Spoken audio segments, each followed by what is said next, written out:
please like and subscribe to my channel, Life on the Sunny Side, so I can keep making these videos. This is a 1-year review of my Mahindra Max 25XL HST. When I bought this tractor, it came with a Max 25L front loader bucket. And this is a real video. This is not on a dealership's lot. The tractor's dirty. I didn't clean it up. I didn't wash it. Also, I bought the Woods 48-inch tiller, and that was definitely the right choice. It's not too big. It's not too small. The tractor has plenty of power to dig through.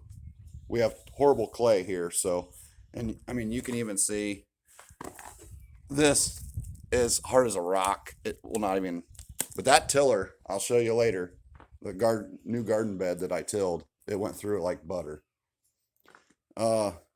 There's a lot of features on this tractor that I do love. The seat is comfortable. You can actually adjust the seat forward and back. The steering wheel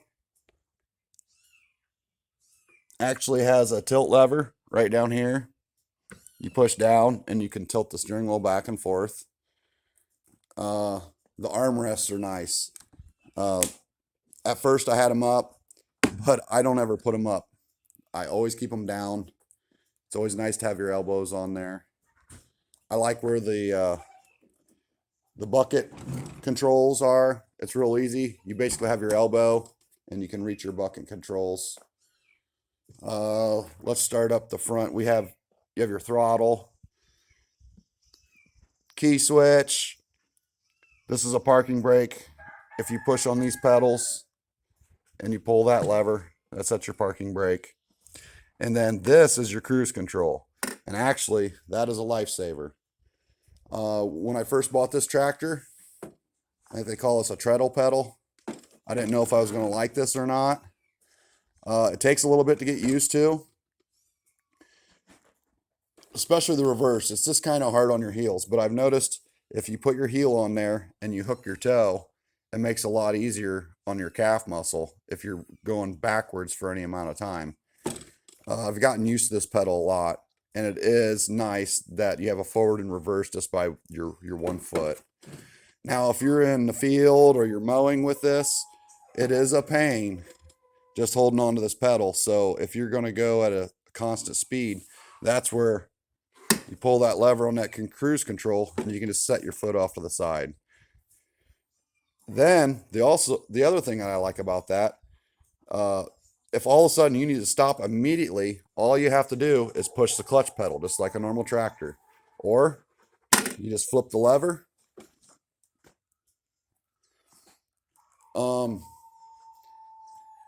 Another feature I really like is if you want your bucket, you can't see your bucket. So when you want your bucket flat, so when you're scooping something, it has this little rod here.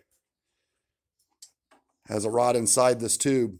And when it's flush, that bucket is pretty close to level. So that really helps out a lot.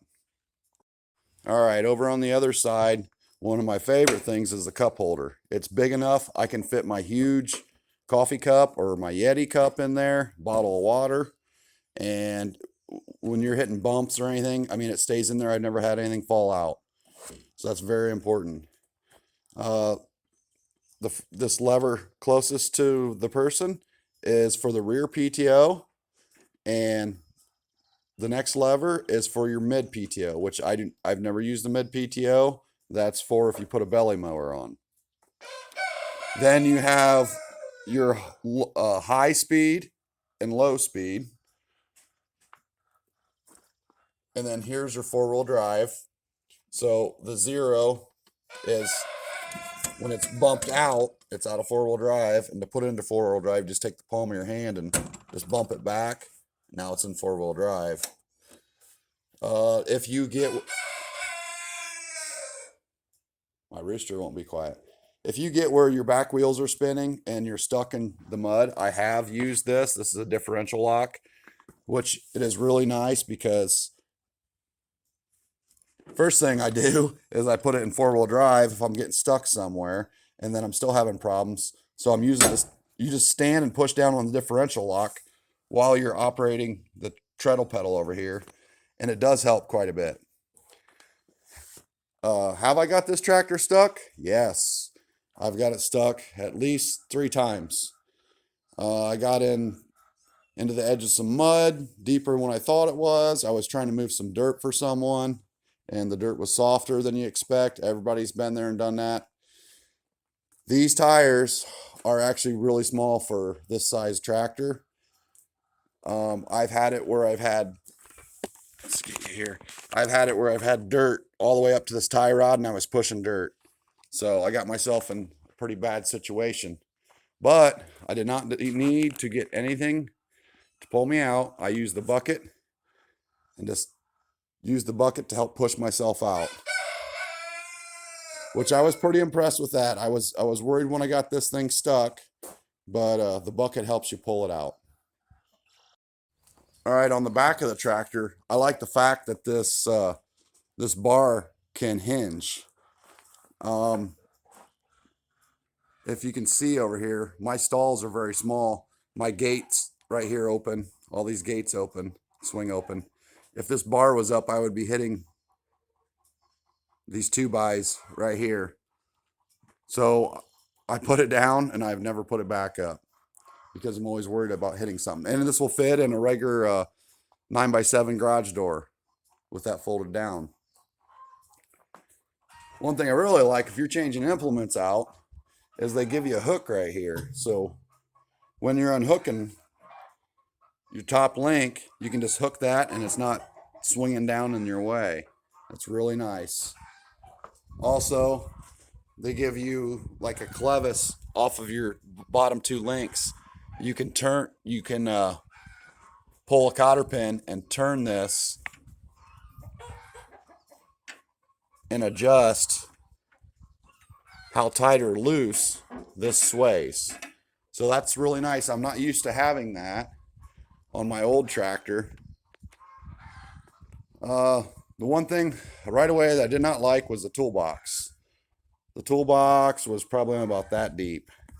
So it was pretty easy. I just took the bolts out and just put a little ammo case on there, which has a clip, and I can fit assortment of different wrenches and tools in there. Okay, we'll go to the front. The one thing that I don't like is you pull out on these to release this. So you can pull this out of the way to open the hood, which I do like this piece, but you can never get these to line back up again, it seems like. I can always only get one to line up, which I'm sure if I loosened it up, I just haven't had the time. But that's one thing I've noticed. It's really hard to see here, but there's a little orange handle you pull down on. Oh, now I locked it again. You pull down on, and then you can lift the hood up. When you lift the hood up, it automatically latches right here. I haven't had to be in here very much at all, to be honest with you. I've probably been in here just to check the oil, and that's about it. But I really like this screen, and you can see the screen is dirty.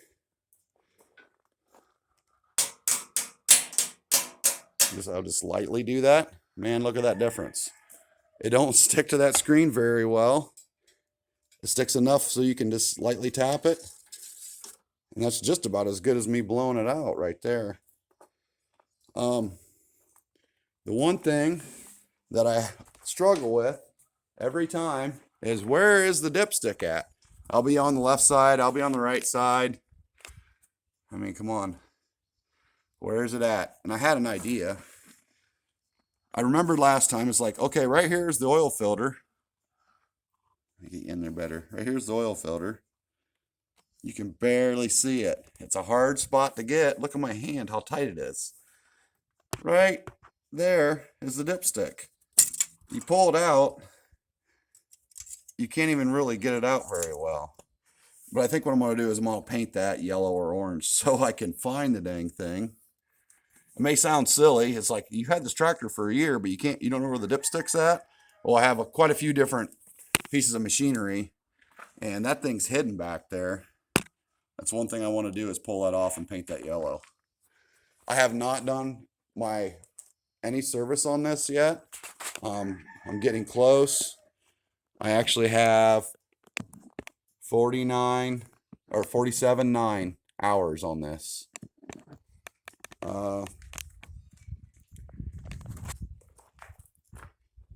Yeah, so underneath the hood, I haven't had any problems, issues, battery, anything.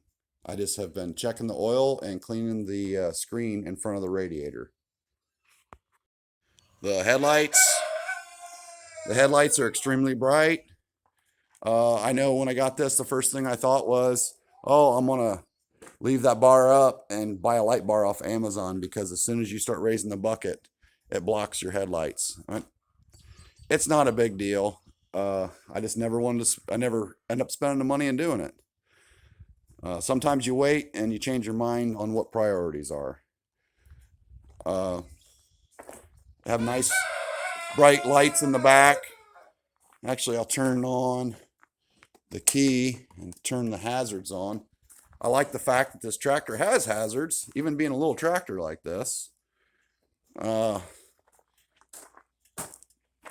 So I'll go over this switch while I'm here. There's your hazards. I just push in and push out. And then one turn is your headlights on, headlights off. You actually have turn signals. There's your left turn, right turn. And me and my wife thinks it's very funny, the horn. But that horn works good because I'll be coming through my barn. I have a 10-foot door here and I can drive straight through. 8-foot door down there. The chickens get in the way. I beep that horn and it helps quite a bit for them to get out of the way. Okay, when you turn the key on first, here's your glow plug light that you're waiting on. That's your dummy battery light showing you, and that's showing you engine oil low dummy light. Now you can see my glow plug light just went off so I can start. So to start this tractor, you have to be sitting on the seat, push the clutch in.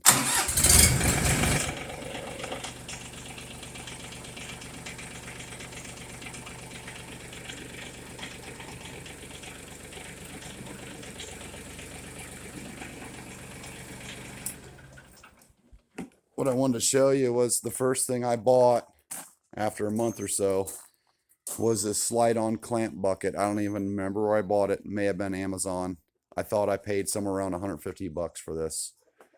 I did buy this a year ago, so this is probably doubled in price. Is this worth it? Yes, it is. I don't use it a whole lot, but when I do use it, it's a lifesaver. If I'm hauling, what this helps me do is I can put long pieces of 2x4 lumber, anything like that on here, where you want to be able to do that with the bucket, because if you tip the bucket, it would want to slide off. This works amazing when we're trimming our tree line. We have to trim our trees like once a year because they're willows and they grow so fast. And I will have like 2 car trailers full of limbs we trim. So this is amazing. I will heap this all the way up, even to right here. And it makes it nice to take it out back to the burn pile. Warning though, to anyone that buys any of these clamp-on buckets, and I assume this, it will damage or leave marks on your bucket. You can see there's just a little, it takes the paint off. You're gonna have that, but there's a little indentation in there. So when you buy these, they give you let me get a good picture of this. They put like a flat shouldered nut on there where it makes contact, but that's just maybe a 1/2 inch in diameter. So what I did to help a little bit, in my toolbox, I always carry, it's just a flat piece of 1/4 inch steel. So before I clamp, let's go to this other one. Before I clamp these on, I'll slide that under there and clamp on an extra thick piece of steel. That helps. This bucket is heavy enough for this size tractor. But you can't expect to clamp something on there and start putting all that. Well, this can lift close to 1,000 pounds. You can't expect to clamp on that thinner piece of metal and expect not to bend it up.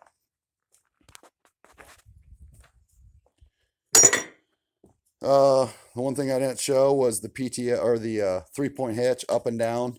That is a little funky. There's a lot of positives about this tractor. Is this tractor worth it? Yes, for me it is. For you, maybe not. Maybe it's undersized. Maybe it's too small. I've noticed all my ground is flat. I have a couple little rolling hills. I live in flat Ohio. If you live where it's hilly, this is very tippy. It's not very wide. I mean, you can see this is a 4-foot tiller, so you're basically only 4 foot wide on outside of your wheelbase. So after having this tractor for a year, is this little tractor worth it? Would I buy it again? Yes, I would buy it again. Absolutely. I looked at a bunch of different brands. I looked at Mahindra, Kubota, and 2 others. I was so confused on which one I wanted to buy. Why did I buy a Mahindra? Because it comes with a 7-year warranty, and I got it at 0% financing. A lot of the other tractors, other tractor brands, you can get 0% financing. Didn't have as good of a warranty as Mahindra did. I guess it's just because it was red too. The color makes a difference, whether you guys, whether you know it or not.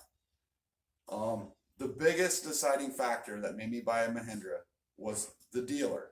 So my suggestion to you is, if you have one dealer that you're driving an hour to go see and one dealer that's 10 minutes away, if you don't like the dealer 10 minutes away and they have limited stock, they have maybe they only have one tractor, but the dealer an hour away has multiple tractors, they're very helpful. To me, I'm going to drive that hour. But I was lucky enough, it's only about 15-20 minutes away. I have 2 to 3 dealers, and I picked the one that seemed like they had the largest amount of stock, and they were the most helpful and friendly with being able to assist me. If you have something ever go wrong with this, you want good customer service. When I bought this, they drove it out and delivered it to my house. I didn't have to drive and get it. They didn't charge me. They asked me if I had any questions. They went over everything. The biggest reason I bought this small of a frame of a tractor was to get into stalls. The main purpose I bought this was for my cows and pigs, so I can get into their stalls and scoop and clean it out. I was cleaning out with a pitchfork. And if you ever have cows or any pigs and you lay straw or hay down and you start getting a mat of hay and you try to pitchfork that out, you know what I mean? So this does what it's supposed to do. I just end up realizing there's so many other things I could use it for that I was doing by hand, and it makes it so much quicker. All right, I love this tractor. I would recommend buying a Mahindra or a Kubota. They all pretty much are close to the same. The warranties are a little different. A lot of them have 0% finance, but I'm going to tell you all the little things that I do not like, but this still wouldn't stop me from buying this tractor again. The first thing is these pull pins. They don't want to line up and click back in, so you can get this back in. It's not a big deal. Like I said, you can get one to click in and the other one doesn't want to go in. One of the first things I didn't like was the little toolbox. No big deal. I think that cost me $6 or $8 at a farm store and about 2 minutes to change it out. Let's go to the back of the tractor. If you look right here on these clevises that you can adjust, there's clips, little pins that go in. You need to watch and make sure that isn't rubbing. If you have these too loose, it can hit your tire. Not a big deal, but something you just gotta watch. Something you just gotta watch out for. You can see on this side, actually I lost the pin. I need to get another pin and put it in there. That clip helps this from spinning. And that's what happened to me. I lost the clip and this spun loose and this thing started getting loose on me. I have noticed, now I have an old Ford tractor, but this lower link doesn't raise and lower near as much as an older tractor does. This is a little tractor though too. In the wintertime, we get 0 to negative degrees, and I was using this tractor to move some snow here and there. What I noticed was you push the handle and it felt like something was rock hard or stiff in there. It would not move. And this was after the tractor was just running for, just a short amount of time, a couple minutes, 5 minutes. And I actually took this whole cover off trying to see if there was something in there, what was going on. So I was frustrated. I spent an hour on it. Come to find out, all I have to do when it's that cold, what you guys need to do, and I'm sure this may be for other tractors too. You start it up and let it run, and just let it run. You might let it run 5-10 minutes. It's just the hydraulic fluid or the valve in there was stuck. I thought something was broken. It was not. I thought it was this lock. Rooster again. I thought it was this lock that was stuck, and it was not. I just need to let the tractor run, and it unthawed itself. Right behind me, this is about 20 feet by close to 40 feet garden that I tilled with that tractor. And to make the initial till pass, it took me, I think, 15 minutes to till this up. And this was going from this grass to what you see. Now, as soon as I tilled it, I put a bunch of goat manure on there. And then I had to make 2 or 3 more passes to get that all mixed up. But